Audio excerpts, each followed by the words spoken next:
Nós estamos aqui hoje para falar do Gênesis capítulo número 27. Então disse Jacó a Rebeca, sua mãe: Eis que Esaú, meu irmão, é homem cabeludo, e eu sou um homem liso. Porventura, me apalpará meu pai e serei aos seus olhos como um enganador? Assim, trarei sobre mim maldição, e não bênção. E disse-lhe sua mãe: Meu filho, sobre mim seja a tua maldição. Somente obedece a minha voz e vai, traze-nos. E essa história, ela fala um pouquinho sobre a amargura de espírito. E o interessante dessa história é que estamos falando de uma família crente, cheia da unção, cheia da promessa, com revelações, com histórias profundas em Deus, de geração em geração, que vem buscando algo maravilhoso do Senhor, mas que algo acontece nessa família. E Gênesis 27, ele começa com a história de Isaac, Rebeca e seus dois filhos. Esaú, ele tinha 40 anos de idade. Sim, Esaú tinha 40 anos de idade, um homem adulto. Ele comete um ato falho, e esse ato falho gera uma amargura no coração dos seus pais. Esse ato ele teve quando ele se casou com as mulheres cananeias, e passa um tempo, um longo tempo, na velhice dos seus pais, até a velhice dos seus pais. A amargura no coração dos seus pais permanece. A amargura, ela entra em ação na velhice. Com 40 anos ele casou e aquilo gerou um desconforto emocional no coração do seu pai, da sua mãe, Isaac e Rebeca. Mas na velhice, depois de um tempo, a amargura de espírito, ela entra em ação. Quando? Quando Isaac, já velho, chama Esaú para conferir-lhe a bênção da primogenitura. Ele pede uma caça para fazer um guisado, e Isaac vai para a caça. Enquanto Isaac estava conversando com Esaú, Rebeca estava no canto, observando a conversa, analisando por trás da porta. E ela decide não deixar que isso aconteça. Por mais que ela soubesse que Jacó era o herdeiro segundo a promessa de Deus, talvez em seu coração ela possa ter analisado uma possível ajuda a Deus, impedindo que Esaú, o que causou-lhe um dano, herdasse essa bênção. Ela não deixou Deus agir, ela agiu por si só. Só que ela agiu por si só dentro da sua amargura de espírito, com a amargura de espírito em ação. E Rebeca, ela pega Jacó e ensina-lhe sobre a mentira. Ela desenvolve Jacó na mentira. Ela ensina Jacó sobre corrupção. Ela ensina a desonra aos pais. Ela ensina a traição. Ela coloca um contra o outro, pai contra filho. E ela planeja a fuga de Jacó. Jacó, sob a consciência errônea de seus atos, sob a obediência à sua mãe, ele trai o seu pai. Sob a obediência à sua mãe, ele trai o seu irmão. Sobre a obediência de sua mãe e de seu pai, ele sai, ele foge daquele lugar, daquela casa, sem resolver o seu problema, com uma simples condição de não fazer como Esaú fez: casar-se com uma cananeia. O interessante é que passa-se o tempo. Isaac, ele chegou a morrer com 180 anos. Passa-se muito tempo ainda. depois de ver seus filhos se unirem, se perdoarem, a reconstrução familiar. Porém, Rebeca, ela morre sem ver o seu filho amado Jacó. Ela morre sem ver o conserto familiar. Rebeca, ela morre sem ter nenhum verso contando sobre sua morte. Em Gênesis 35, verso 8, nós encontramos sobre a morte da serva de Rebeca, mas não encontramos mais relato nenhum sobre a história de Rebeca. A última fala, a última parte da história de Rebeca que nós temos é sobre a traição, a destruição do lar de uma mulher que, contaminada pela amargura no coração, deixou essa amargura criar raízes e destruiu toda uma família. O que nós aprendemos aqui no Tadel? O que nós conseguimos encontrar dentro desse nosso bate-papo, dessa nossa conversa aqui na Escola Tadel?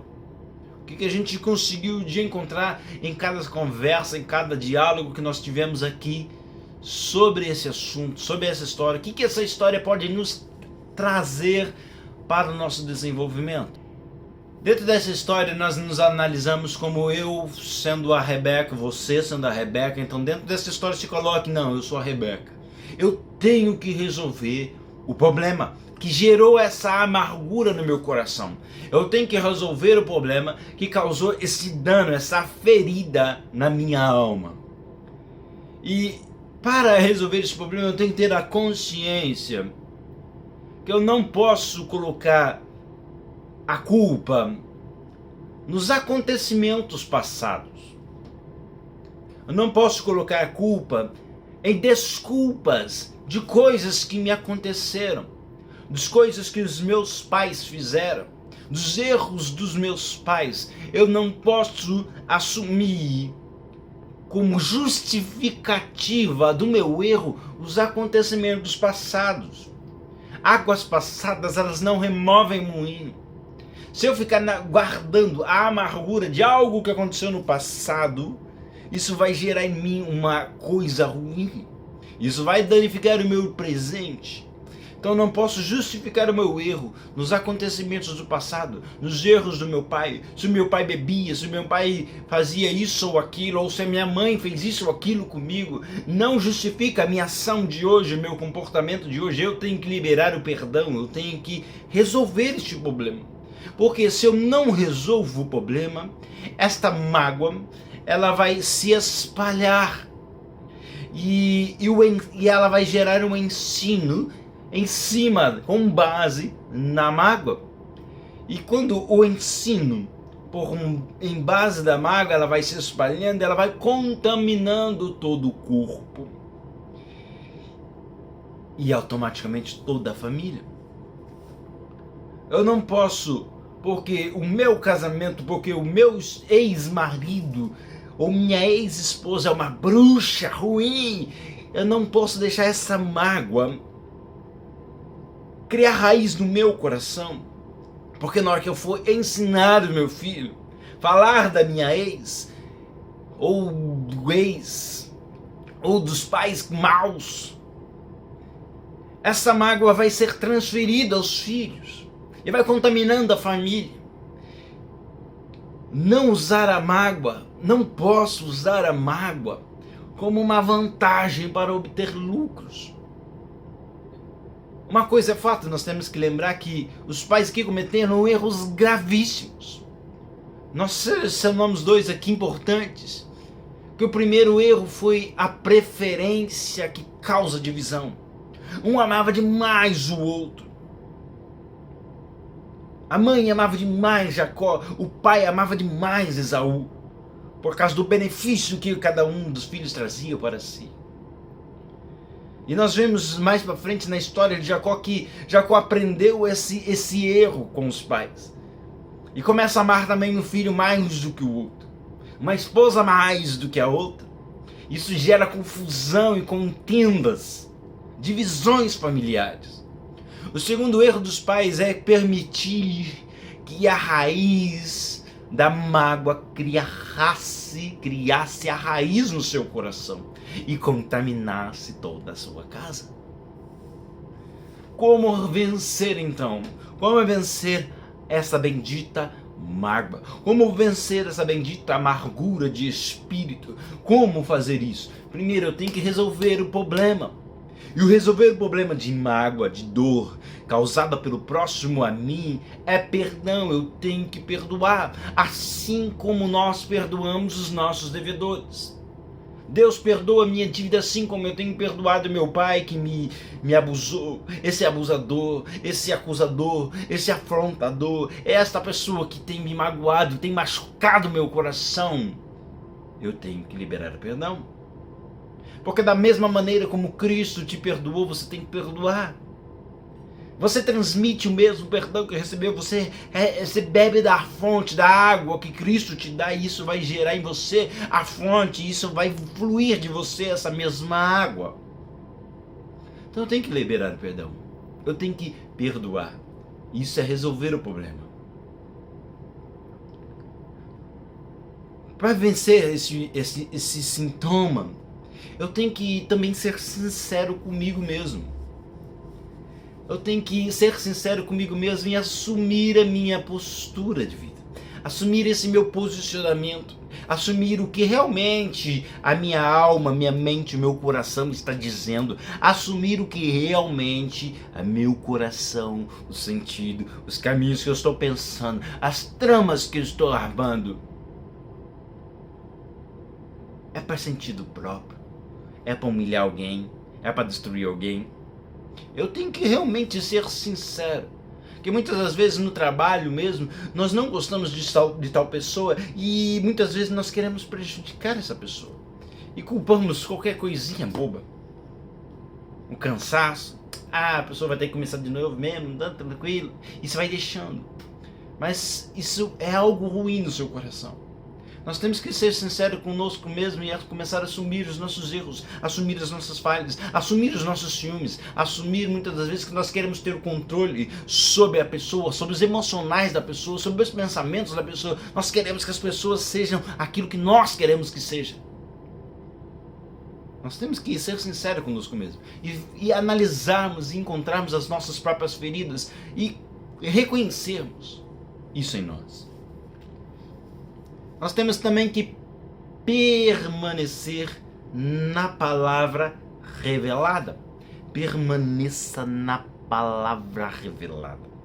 Permaneça naquilo que Cristo te revelou, naquilo que Ele te mostrou, naquilo que Ele se apresentou a você. Se Jesus te falou de amor, ame. Se Ele tem te falado de perdão e revelado o perdão dele a você, perdoe também como Ele te perdoou. Perdoe. Permaneça na palavra que Ele te revelou. E, por último ponto, não deixe crescer o monstro que habita dentro de você. Corte pela raiz. Não deixe que esse monstro crie raízes. Não deixe que a ofensa crie raízes no seu coração. Porque uma hora ou outra, depois de um tempo, se você não cortar, matar esse monstro pela raiz, em algum tempo, a esta amargura, este monstro vai entrar em ação. Tome cuidado, seja zeloso, creia na palavra. Cristo te liberta. Permaneça na revelação da palavra. Permaneça na revelação de Cristo. Conhecereis a verdade e a verdade te libertará. A verdade é a palavra e a palavra é Cristo. Conheça Cristo e Cristo te libertará. Conhecer é diferente de saber quem é. Muitas vezes, só para encerrar, nós fingimos que conhecemos pessoas. Exemplo, Lionel Messi, Cristiano Ronaldo, Neymar. Nós sabemos quem são, mas não conhecemos. Quem conhece Ele? Quem está junto dele. Quem sabe os desejos, intenções, quem sabe a proximidade. Nós sabemos quem são muitas pessoas, conhecemos poucas. Então tome cuidado ao julgar pessoas que muitas vezes você acha que conhece, mas só sabe quem é. E o mais importante, conheça Cristo. Pare simplesmente de saber quem é Cristo. Mergulhe na palavra, permaneça na palavra revelada a você. Fuja, quebre a corrente da raiz da amargura do seu coração. E até mais!